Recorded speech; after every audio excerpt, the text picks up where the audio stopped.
What's up, everybody? Welcome back to the Game Channel. My name's AJ Gels. How y'all doing? I am back. I am sorry that I had to go on a little bit of a hiatus for the past couple days. That was due to some things I had to take care of with my university. I'm not sure how open I've been with this, but now that everything's pretty much figured out and solidified, I'm having to take a medical withdrawal from my university just for the rest of this semester, which is only a couple weeks, so I'm not, it's not like anything super bad is happening. It's more annoying than anything else. And I'm going back next semester and all that stuff. And don't worry, I'm not, dying or I'm not dying. I don't need to have some sort of like major surgery. This is mostly regarding my anxiety and my blood pressure. I'm completely healthy other than that. It's just, my doctor wants me at home near my home physician to make sure that my anti-anxiety medications are all, figured out and solidified. That was the big issue. I think I talked about, I was in the hospital on this past Sunday. So a bunch of stuff like that. So I'm perfectly fine. I just had to go down to my university for a couple days to figure some stuff out with my apartment. I had to sign a new lease and wrap some work stuff up and do some stuff like that. So everything's all figured out. Everything's good. Nobody's, like I said, I'm perfectly fine. Just wanted to let you guys know that. I also now have my windsock back on my my microphone. So basically just real quick before we get into this, obviously we're going to be hopping into the Game Awards. I'm going to be doing my predictions. This is a video I should have made a while ago. But just a few announcements for the channel. I plan on streaming more over this holiday break because I'm basically, like I said, I'm home for Christmas break a couple weeks early. I'm going to try and be a lot more regular than I was over Thanksgiving break.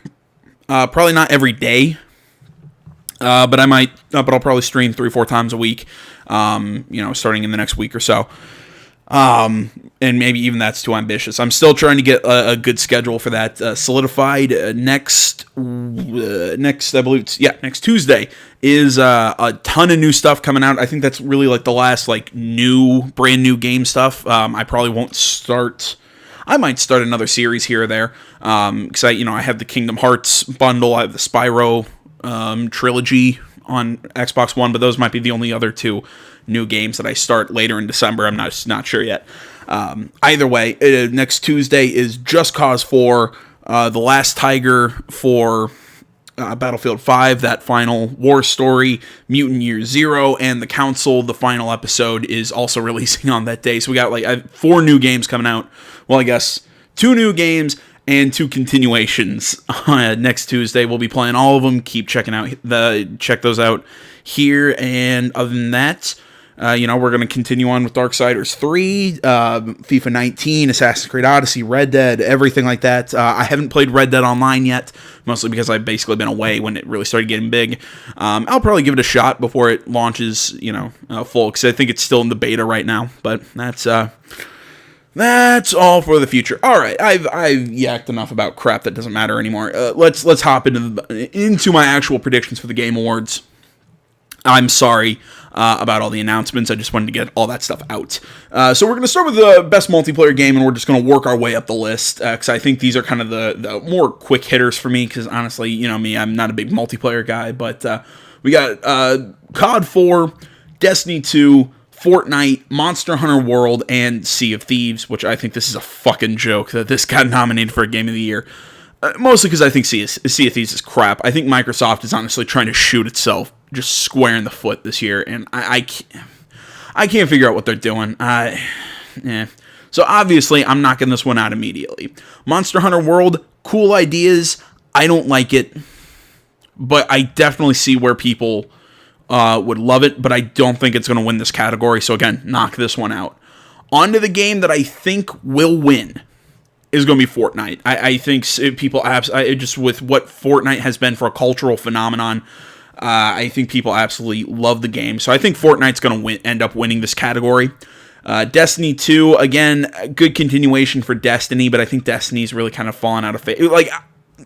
There wasn't enough with Destiny 2 to really kind of keep me with it. I might come back to it, pick up the DLC packs, and really get into the game again. But it's, I don't know. That's a future decision for me. And actually, on to the game that I think that I would like to win in this category. This is how I do things here. I give a what I think will win and what I want to win. And you know what? I'm not going to lie. I think COD 4 could win this. And I actually kind of hope it does. Because well, it didn't extremely impress me because I think Call of Duty Black Ops 4 honestly just rehashed ideas from previous multiplayer games. I mean, it's normal just versus multiplayer. Reminds me a lot how it has to do with operators and everything. Reminds me a lot of Rainbow Six Siege. The Blackout mode is basically first-person PUBG. I heard really great things about the Zombies mode. But I just think overall, as a full fleshed out game, I like it a lot more than Fortnite. So I'm actually hoping COD 4 wins. I'm really hoping it wins multiplayer, mostly because I don't want Fortnite to win. I just don't want Fortnite to win. All right, moving on to best esports and racing game. We got FIFA 19. Forza Horizon 4, Mario Tennis Aces, and big shout out to this game for getting picked up in the sports category. I mean, it's also nominated, I think, for best family game, but I gotta give it some points for being in this area. NBA 2K19 and Pro Evo Soccer 2019. All right, starting at the bottom of the list with FIFA's little brother. No, I'm sorry. I get it. There's a group of people who really love Pro Evo, but I do not think it holds up with these other games in this list. Similar thing with Mario Tennis. I think it was definitely a fun game when I played it. There just was not a whole heck of a lot there in that game. So I wasn't a super big fan. Let me rephrase. I loved Mario Tennis Aces, but at the same time, I think they've tried to do so much with it just in the actual, the way you play in the matches with the star strikes and all this extra crap. I loved it back on the N64, and I think that game, there were more tournaments, there was just more stuff to do in the N64 version. So I think this is just them trying to get too fancy with it. And while I still like the game, I think they just, like I said, I think they just did a little too much with Mario Tennis Aces. 2K19, I'm not a big 2K guy. Look, I try him every so often, but I'm not a 2K guy. Honestly, I think, and I'm not going to talk too much about it because I really haven't played 2K19. Okay, I haven't played it. But I think the two games that are going to have the biggest shot are FIFA 19 and Forza 4. And I'm not actually going to this is one of those that I'm going to hedge and not give you. I want FIFA 19 to win. I'll be honest, because I'm not a big Forza fan. I don't like pure racing games. I like story to my racing games. It's why I love Need for Speed back when they did the pseudo live action cutscenes and whatnot. I really liked Need for Speed. Most Wanted was my favorite, like the original Need for Speed Most Wanted. Back on the PS2, the one that predated Carbon. That was my favorite. But I definitely do see what Forza Horizon 4 has done. It's that big open world racing game. I know so many people are really liking it. My boss at work loves Forza Horizon 4. But for me, it's FIFA 19. I just think there's enough modes. Like, I love the career mode, the manager mode, well, I guess they're kind of the same thing. When I say career, I mean as a player and as a manager. I wish they would have voice acting for the contract negotiations, but I get why they don't. I kind of wish that they'd have that just to add things. I don't know, just give it a little bit more realistic feeling, and also have to read less. But I really like the way FIFA 19 controls. I really am digging the game. Then you throw in things with the journey and I think FIFA 19 should win the category. I love FIFA, and that's where I'm leaning, but I think just as much Forza could also win this category. All right, on to a category that I think is absolutely stacked right now. And there's a few of these, but best strategy game. Because we got the Banner Saga 3, BattleTech, Frostpunk, Into the Breach, and Valkyria Chronicles 4. I mean, we got Into the Breach, which is the FTL successor. I mean, it's a really nifty game with its. I'm trying to think how to describe it. If you haven't seen it, oh my god! I believe Christopher Odd has done a Let's Play of this. He's my kind of my go-to for strategy games. But it's kind of like a procedurally generated game where it's grid-based mech combat, but it's not like BattleTech where you kind of have the frames and then you kind of load out your mechs. No, in this one is The mechs each mech does one specific thing, and you basically have a team of 3 mechs. Each one attacks in a certain way, and they do a very specific action. So you have to play within this framework. You're very limited on what you can do, but you have to play within the rules. It really is a cool strategy game.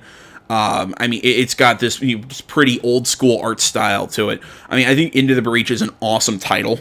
And you know what? I'm going to be honest. I think this is going to win this. I think Into the Breach is going to win the category.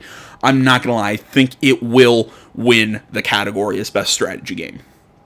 I mean, mostly because then as you get into the game, it's because they're predetermined sets of 3. So in no set of 3 plays the exact same way as another set of 3. It's a really cool game. So I think this one will win this category. Frostpunk.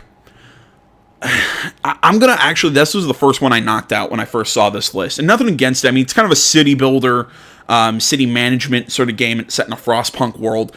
Really cool in its own right, but I don't think there's enough here against some of these other titles. Battletech, we've played it on the channel. Really cool. I think it's your kind of a typical strategy game. I love the mech combat. I love I actually enjoy the story. I really do enjoy the combat. It's very frustrating at times, but it's very rewarding when you get the right mech setup and win. I also think sometimes the mech setups you're not as free to set up your mech as I would like it to be, but and when I say that is, I think I like the weight restriction, but it's really hard to kind of, how to put it, I can put this cool gun on this mech, and basically I'm using this mech as like a sniper unit, but I can have barely any armor on it. And I guess some people would say, well, that adds a strategic layer to it, but I'm like, you're right, but it makes it so hard to use that I might as well just not even use it at all. So I go back and forth here. I think Battletech has some issues, but it's definitely a super solid game. And then there's Banner Saga 3, which it's art style, it's story. I mean, this series has been super popular, but I can't talk too much about it just because I've not played any of the Banner Saga games. Are they all on Switch now? I'm not sure if they're all on the Nintendo Switch just yet, but honestly, I really like what the Banner Saga are, but I need to before I can give you a firm decision on the Banner Saga games, I need to play them myself. And actually, now on to the game that I want to win this category. And I know so many people are going to roll their eyes and go, oh, Valkyria Chronicles 4. I love it. I absolutely love Valkyria Chronicles 4. I mean, I love the art style, the combat, and some people want to say it's not strategic enough, and I'll kind of give them that. I think there is a way to play Valkyria Chronicles where you just run at the end. You just can basically take one unit and run at people and win the game. But I mean, but this is because I think Valkyria Chronicles it rides that weird fence between being an out-and-out strategy game and an out-and-out RPG. It's just enough of both that I don't want to say that it's neither, but it's just enough at both that I think hardcore strategy fans will look at Valkyria Chronicles and go, ugh. And hardcore RPG fans might look at Valkyria Chronicles and go, ugh. But it hits a really cool spot for me. I love like the pseudo World War II history aspect that plays within Valkyria Chronicles. And I mean, this story, I mean, with the implementation of the Grenadiers, and I mean, Riley and Claude is really a neat dynamic. You have Lena and Raz, which we've kind of seen come to a head in one of the last few videos that we did for this game on the channel. I mean, it's great story. It's great combat. I love the art style. I know I'm probably getting into more than what would make this a strategy game in this, but this is my only chance to talk about Valkyria Chronicles because for some reason this was snubbed for best art style or best art direction, but whatever. But no, I think Valkyria Chronicles was great. I think it was kind of like Valkyria Chronicles 1.5. Like they made very few changes, but I don't think the game needed that many changes. I think what made this game so popular was what Valkyria Chronicles was that beautiful art style, cool story, pseudo RPG and strategy elements, and I think that they've really just gone to the wall with that. And I love Valkyria Chronicles 4, so I hope this one wins to give it its recognition. But I have a very strong feeling it's going to be Into the Breach for the strategy category. Moving on, I believe this is the family game. Yep. In all honesty, Super Mario Party I could see winning. I doubt Starlink is going to win this category Overcooked, I think Overcooked's got a shot. I don't see Labo as a game. I see Nintendo Labo as more of like a platform in and of itself. And then Mario Tennis Aces. In this one, I'm going to have to actually just go for the one that I've played and go Mario Tennis Aces. That's, in all honesty, there's not much reasoning there. It's the only one I've played. So I guess that gets my...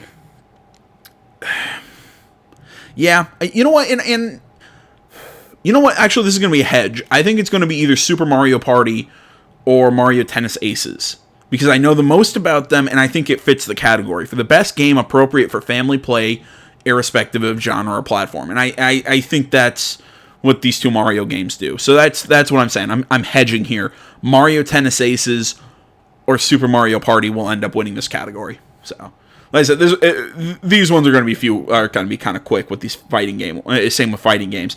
I've never played a Blast Blue game. I'm not going to lie. Didn't play this one. I have friends who told me it's really good. You know what? Honestly, circle the wagons. I don't think I've ever played a Street Fighter game either. I cannot remember. I think the fighting games that I've played the most are Soul Calibur, Mortal Kombat, and Tekken. And I've played very little Tekken. I mean, I'm talking like I've played Tekken in like a Chuck E. Cheese somewhere. But Soul Calibur and Mortal Kombat are the two that I more know, and honestly, that's why Soul Calibur 6 has got to get my vote. Mixed with the fact that Geralt the Witcher is in there, so yeah. Soul Calibur 6 gets my vote for best fighting game, and I know that's some really shitty reasoning, but yeah, that's what we're going with. On to best role-playing game. Another one that I actually think is fairly stacked. I mean, we got Dragon Quest XI, Echoes of an Elusive Age, Monster Hunter World, Ni no Kuni 2, Revenant Kingdom, Octopath Traveler, and Pillars of Eternity 2 Deadfire. Nothing against these two games. I actually like Pillars of Eternity 2. I liked what Pillars of Eternity was, but in all honesty, I don't see it winning this category against some of the other titles. Similar thing with Octopath. I mean, it's a really cool kind of classic RPG. I like it how it kind of brought a turn-based RPG to the Switch, which I think the Switch really kind of needs. I mean, I'd love to play Dragon Quest XI on the Switch. I think that would be a perfect place. I think Persona would be a great thing to play on my Switch. Danganronpa, I'd love to play on my Switch. The problem is, that some of these are PlayStation exclusives. There we go. But I mean, I like the art style. It reminds me of like the old Final Fantasy games. In old RPGs, JRPGs and everything. I mean, it's very much a traditional JRPG, so you got to give it credit. But it's just, I've A, not played it, and B, it's been a financial thing. I've just never had like the free $60 to buy Octopath. Yeah, it's just, I can't really give you a firm pull on this one because I've not heard so much about it that I feel like I generally know what it is. Similar thing with Ni no Kuni 2. I've just kind of noticed this game kind of came and went. In all honesty. In Monster Hunter World, I've made my thoughts on Monster Hunter World clear back when we talked about it for multiplayer game. And honestly, the game that I think will and is my pick to win, what I think will win this category and what my pick to win this category would be Dragon Quest XI, Echoes of an Elusive Age.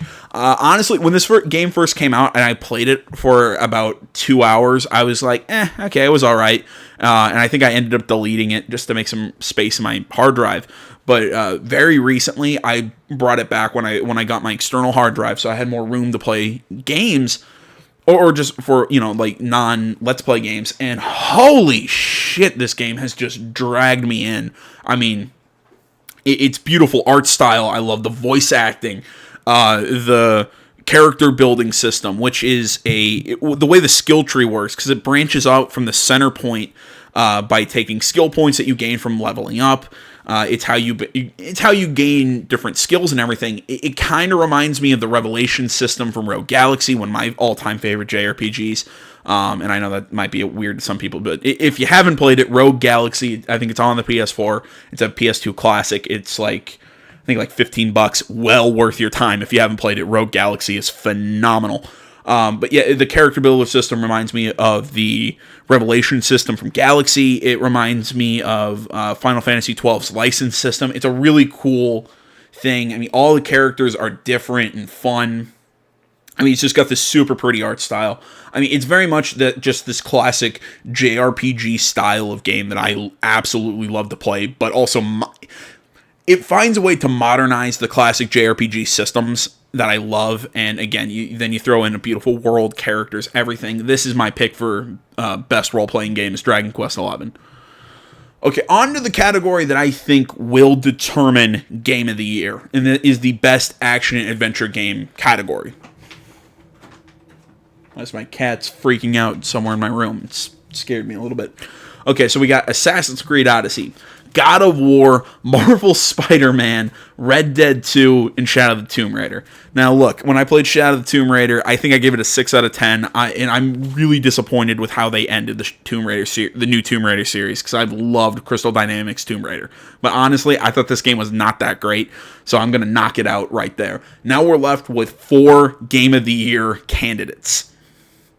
So what we got Marvel Spider-Man, God of War, AC Odyssey, and Red Dead 2. And honestly, as much as I love Marvel Spider-Man, I loved God of War, I'm starting to like Assassin's Creed Odyssey. Red Dead 2 is my pick. I think that game, it's just so fucking good.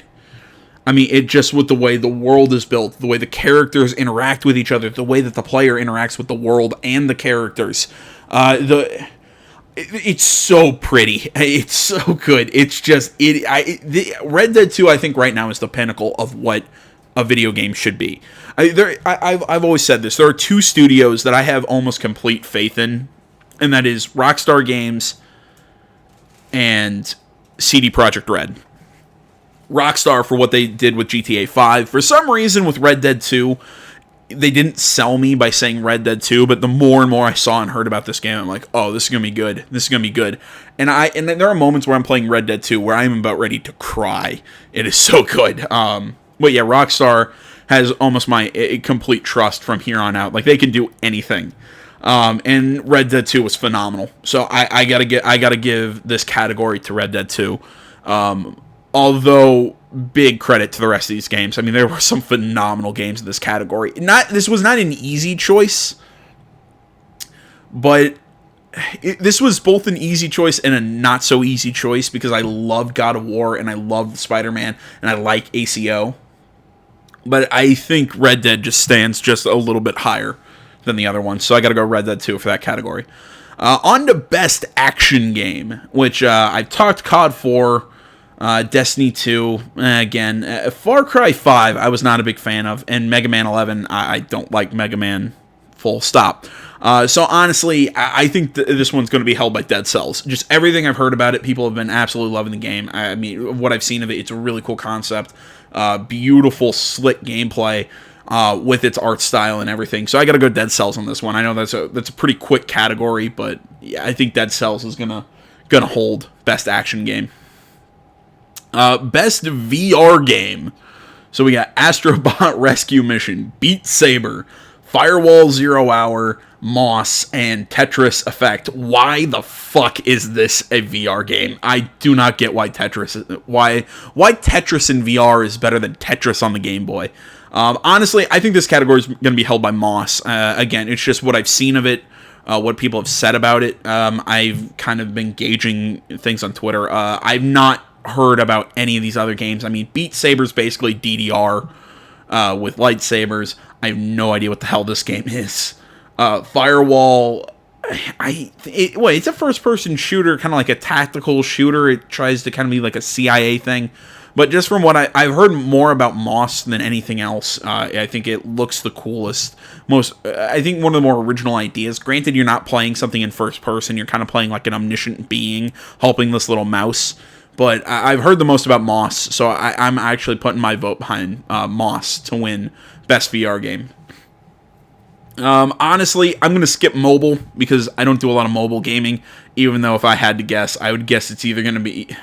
It's probably going to be Fortnite, in all honesty. But like I said, I don't play mobile games, so I'm holding out on that one. Best independent game, we have Celeste, Dead Cells, Into the Breach, Return of the Obra Dinn, and The Messenger. Don't know anything about these two games, and I honestly have not even heard of those two. Now into games that I actually have heard about. Celeste has been getting a lot of traction recently, and shout out to an independent game to get a nomination for Game of the Year. That Celeste got a Game of the Year nomination, and I know so many people are loving it. I know people are loving Dead Cells, and honestly, because it got that Game of the Year nomination, is why I'm going to say Celeste will probably win this category.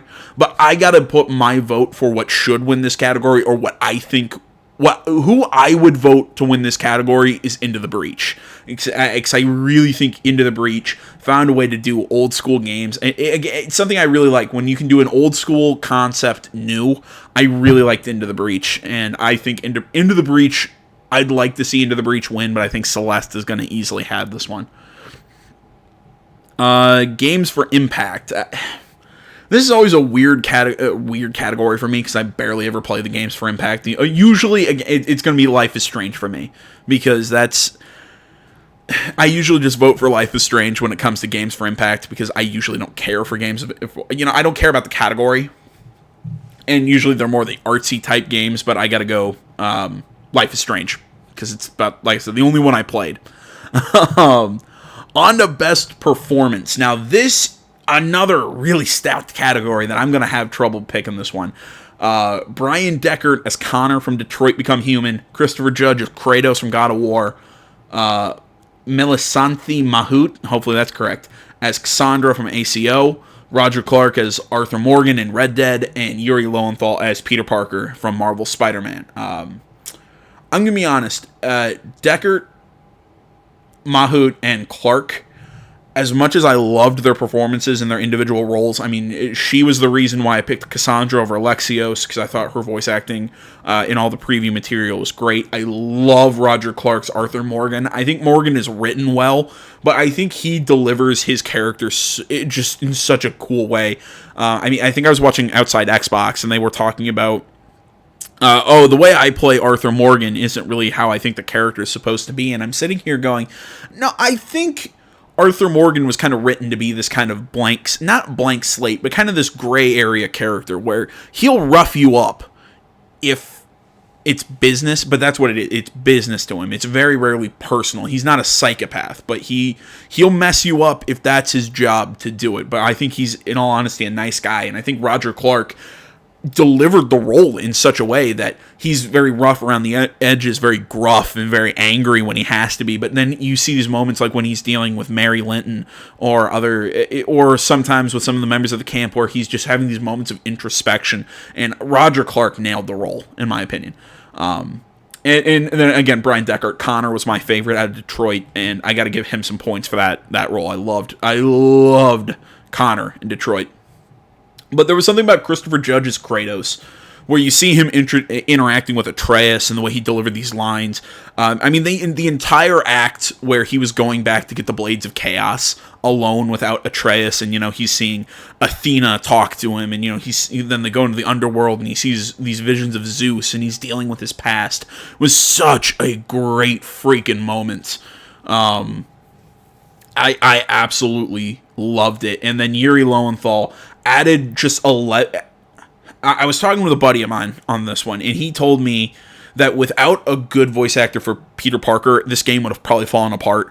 And Yuri Lowenthal just demolished the role. I mean, he did such a good job. I loved his Peter Parker. It brought such a levity to the game, or a sense of levity to the game that I think needed to be there, because I think Spider-Man can't be serious for even a majority of the time. I think even when he's doing his crime stopping, for the most part, Peter Parker is a quirky, fun-loving character. I mean, one of my favorite moments from the game was that one where he was cooking at Mary Jane's apartment, and he gets that call, and he's about to go out the window and dressed as Spider-Man, and she's looking at him, and you just see the wide eyes. He's like, "Did you just leave your clothes on my kitchen floor?" He's like, yeah, I'll, what do you want me to do with them? I think he just the way he was able to play these kind of comedic roles, and then at the very end of the game when he really had to get serious, it just did such a good job. I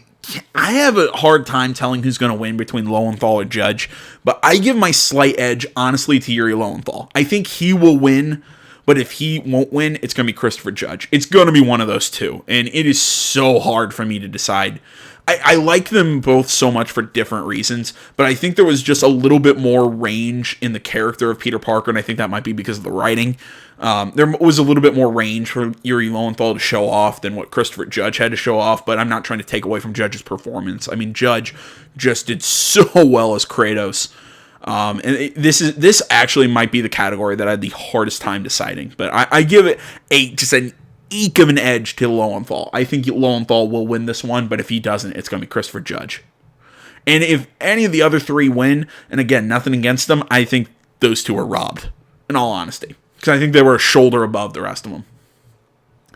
All right, now on to Best Audio Design presented by Dolby. Best in-game audio and sound design, you got COD 4, Forza, God of War, Spider-Man, or Red Dead 2. Now, this is a weird category, because you have to think of all the sound effects and everything that really goes into it. And this is actually going to be kind of a quick one to me. Because in all honesty, I think it's going to be...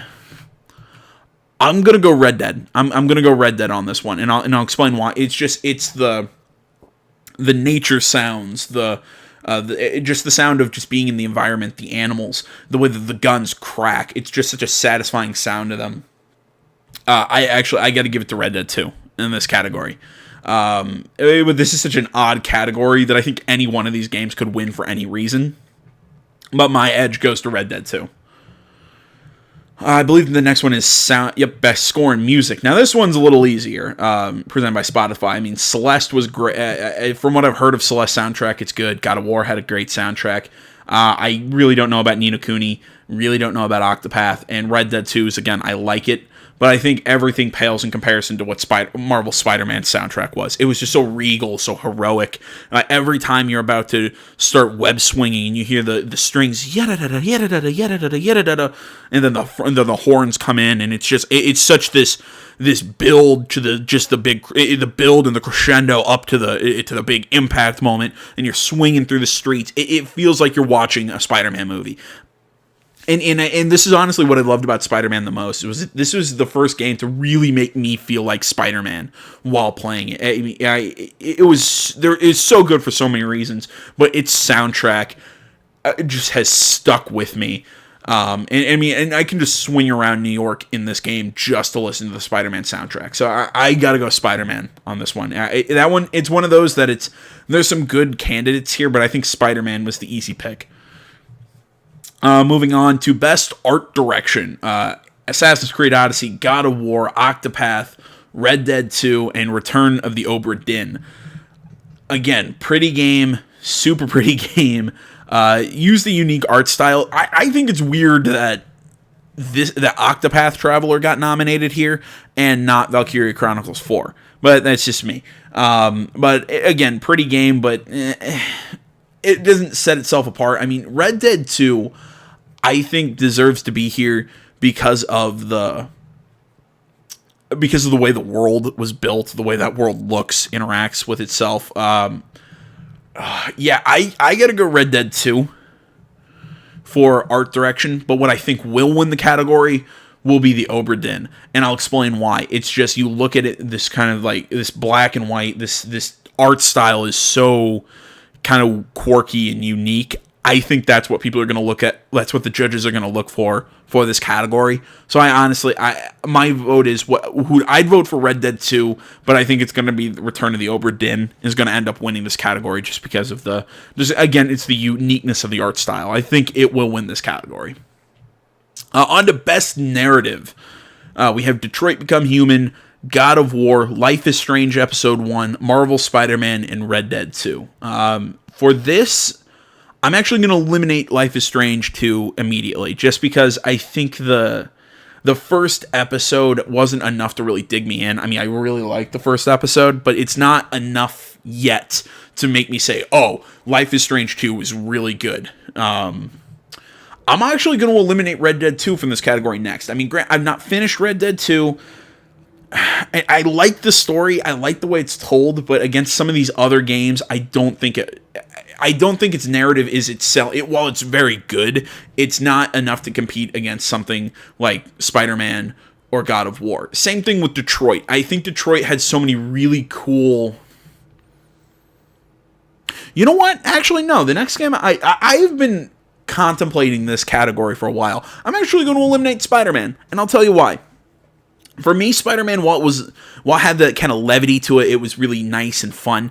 It didn't have that emotional connection to me until like the very end of the game. That was actually what kept me from probably giving the game a 10 out of 10. Was just the way the story not really kind of connecting with me on that emotional level to the very end of the game. If they would have done it all the way through, given me moments of that, I probably would have given it just a bit higher and probably put it over Detroit. But I just think with what Detroit did with dealing with the questions of what is humanity and when do these androids, when do they get the rights of human beings? Like when is that considered? Because they are artificially created things. Like, but when does it go beyond programming and that they are actually thinking for themselves and individual people? And it asks a lot of really kind of cool societal and so, some very interesting philosophical questions. I mix that with the fact that I really just love the story and the characters and everything. So honestly, I gotta give Detroit some credit for that and actually have that in second place for this category, but I gotta give it to God of War. I mean, God of War. And honestly, I might not have had this if it wasn't for a buddy of mine who we were just sitting and talking about it. And again, the moments and the development of God of War, of just how Kratos and Atreus interact and how they develop not only as characters but just as human beings throughout this entire game. Just the story itself, some of the twists and turns that we get, and just some of those great scenes. You know, like that one in the middle where they were at the home of the elves, Alfheim. There we go. I couldn't remember that yesterday when I was talking to my friend about this. But when they were in Alfheim and Kratos goes into that light and he starts chasing his wife and, you know, Atreus pulls him out and he's like, "Why'd you pull me out, boy?" And Atreus is like, "You've been in there for hours." He's like, "It's been minutes." And then he turns around and you see all these dead elves that Atreus had to kill. And it was just a really cool moment between them. And then it set up this moment while they were in like this canoe and they were just chatting, you know, and he's like, "Why'd you leave me?" And he had to explain some things to him.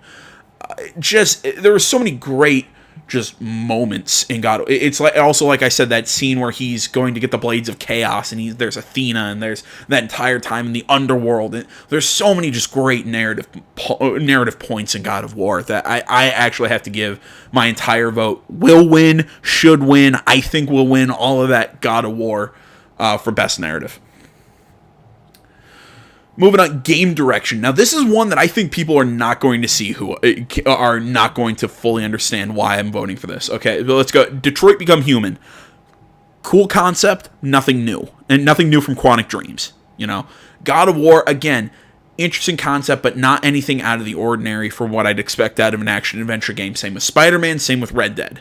All of them do build on what these franchises have done in the past, or, you know, what these kind of genre of games have done in the past, but just do it a little bit better. Nothing that makes you go, "Oh, that was truly unique." I think A Way Out should and will win this category.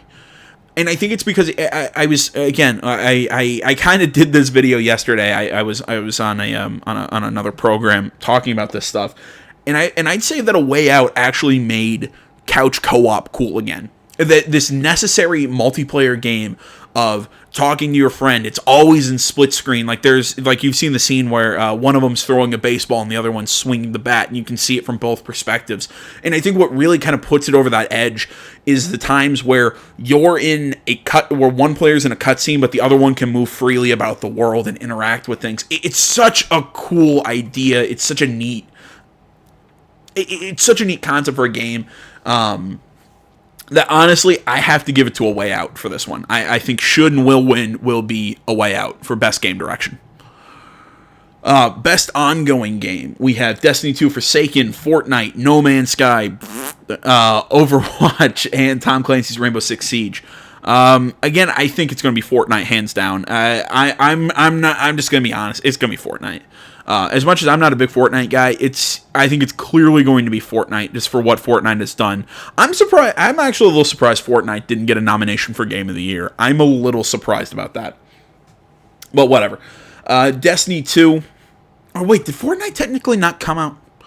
I'm not sure. Somebody feel free to correct me if Fortnite didn't come out this year. It might have come out last year in a different... I don't know. Fortnite's development history is weird to me.